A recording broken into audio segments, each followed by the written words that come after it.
Last night when Jeff was, this is kind of an emotional week for me every year. It was 16 years ago this week that two really arrogant MDs who thought they knew better than anyone else took my 20-year-old daughter's life. October 13th every year is a tough day for me. And I hated those guys. I know they sent me a letter one time, one of them, who had some compassion, one of them, sent me a letter one time and said, "We're sorry we couldn't save your daughter." And I wrote back to him, I said, "I didn't need you to save her, I just needed you to not kill her." I understand he actually left medicine for a while after that. And it wasn't until about a year and a half ago, and I've mentioned this before, and this weekend sort of dawned on me why. I had a private audience with the Dalai Lama. And when I walked out of the room after the meeting with the Dalai Lama, I'd forgiven those two guys. And what was funny was we never even talked about her the entire time the 20 minutes or so we were talking. She didn't come up in conversation. It wasn't why I went there. Wasn't any of that thing. But it made me realize, and I was listening to Jeff last night talk at the end about intention, right? About who we are in the world and our connection. And the Dalai Lama's entire life, his entire intention is about compassion and forgiveness. And it's not specific about compassion and forgiveness for this or compassion and forgiveness for this. It's compassion and forgiveness in all things. You follow me? And I have no doubt that my interaction with him for those 20 minutes, that his intention, even though non-specific to me, actually impacted me in that way. So you know what? Intention's critical, isn't it? Intention is amazing. I've heard this weekend lots of people begging you, bring somebody to the next session. It won't work. I've seen that. I've seen speakers do this at 1,000 seminars. You know, if everybody brings another person next time, we'll double our numbers, and it doesn't work, right? Because the intention is wrong. What we just need to do, all of you students back at school, and a lot of you have come up, a couple of you, in fact, said, let's make it mandatory they have to come here and attend one of these weekends. And of course, there's a part of me that wants to get on board with that, right? And I can't do it, right? It'd have to go through the curriculum committee, and then they'd have to give it a credit, and then accreditation says we'd have to test people to see whether they met the goals of the session, and but you know what the real issue is? The whole back of the room would be filled up with a bunch of pissed off people that they had to come, and they would wreck the seminar, wouldn't they? So what we need to do is not try to bring them next time. Let's just love them in, right? Let's just love them to death and love them into this session. You follow me? And if we love them in here, they'll come even if you don't ask them. You should ask them, but well, if we love them enough, they'll come. They'll just be pulled into this place. Fair game?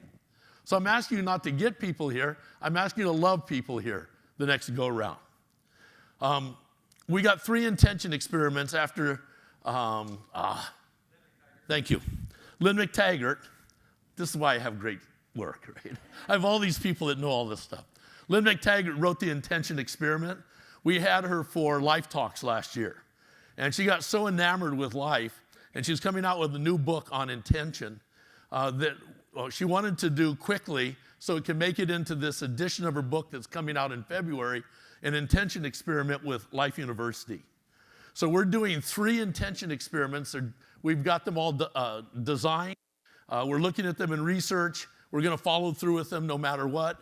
And the 3 intentions are this. One is we're going to create an intention because there's a lot of people at Life University, a lot of mothers, and I've heard the stories. I heard one last quarter from a first quarter student who said, I didn't know any better, and 4 years ago I vaccinated my child, and I thought my child went to sleep, but now I know they went into a coma. And today my child's autistic. And every day I get up and I look at my child and I go, I did that to them. And I don't know how to live with that. So we're creating an intention experiment for the families at Life University whose children have been damaged by vaccine about how to know to love themselves and deal with that. Does that make sense? And it's not like at the end of it there's going to be 8 things that you do. That's not what this kind of an experiment is about. It's about creating an intention of love and support for those people. And then we're creating an intention experiment because starting in January, Life will be the first university offering bachelor's degrees to people in prison. And we'll be starting at Arundel Prison, a women's prison here in town.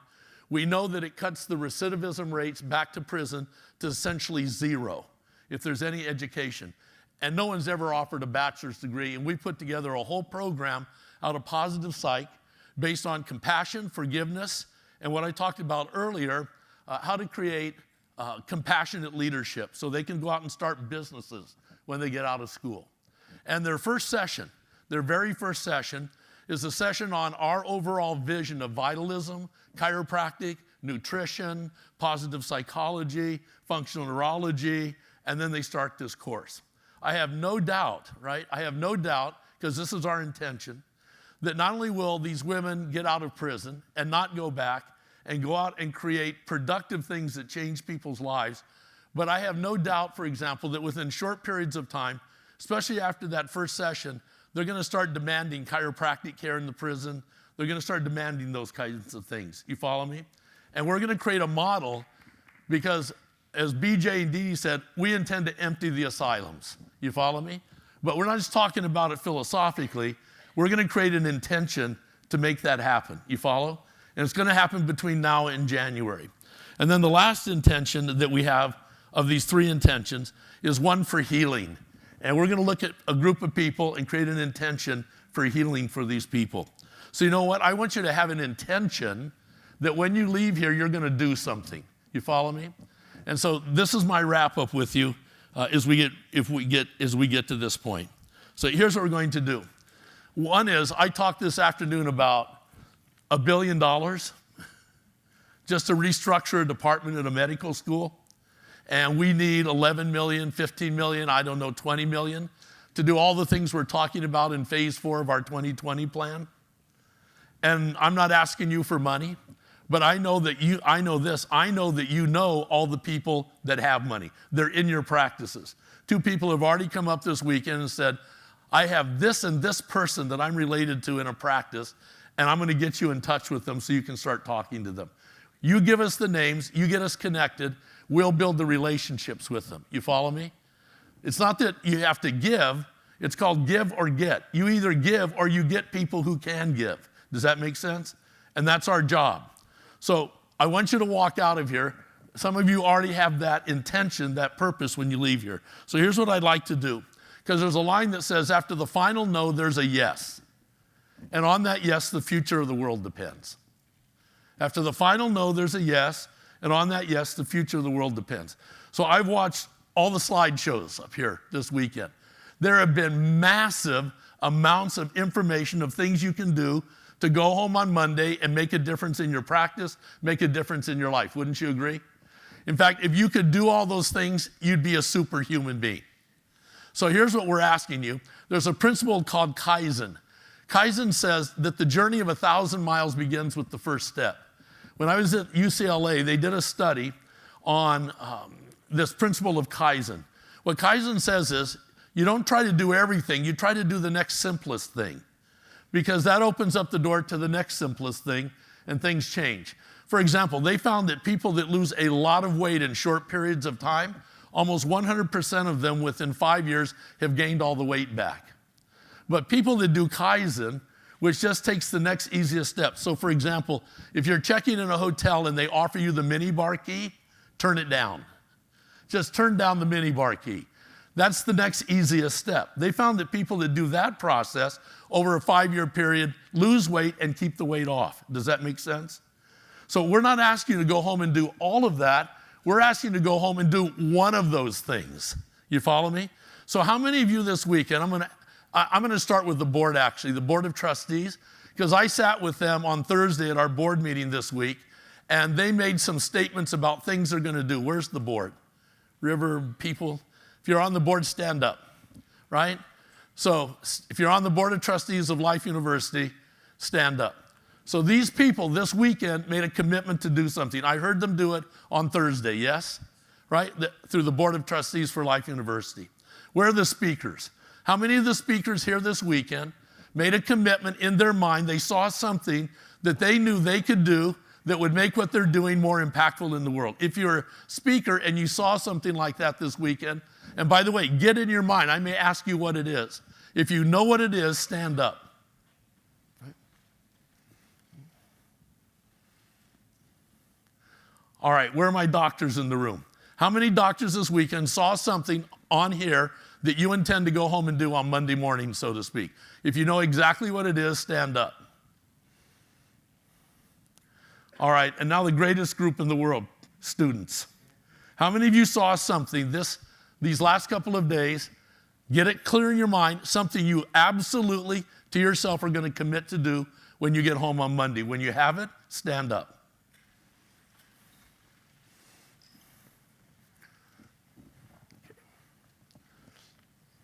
Anyone else thinking? Who have I left out? If there's anyone left that has an idea, they know what they're going to do, stand up. CAs. Absolutely. All right. So here's the deal now. One of the interesting things from Lynn McTaggart about intention is you have to form your intention with other people. You follow? So since we're too big to get up on stage this time, in these aisles that we have in the areas, I want you to get together with your group of people, get your arms around each other. And I want you to be, while you're doing that, thinking about what you're going to do on Monday, so that we now have group intentions.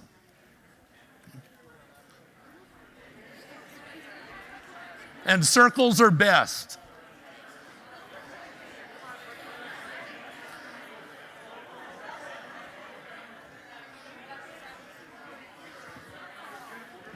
All right.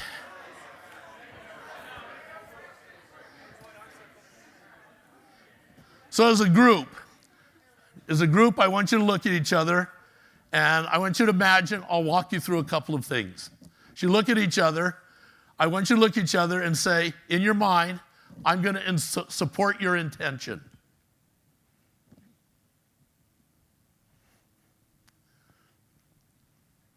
I want you to look at each other and say, I'm part of your tribe.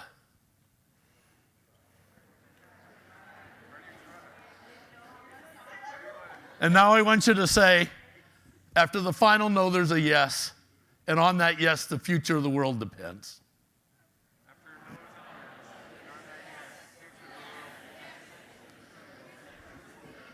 Thanks for being here. We love you. Thank you for allowing me to be president of this amazing place and the service we have for people.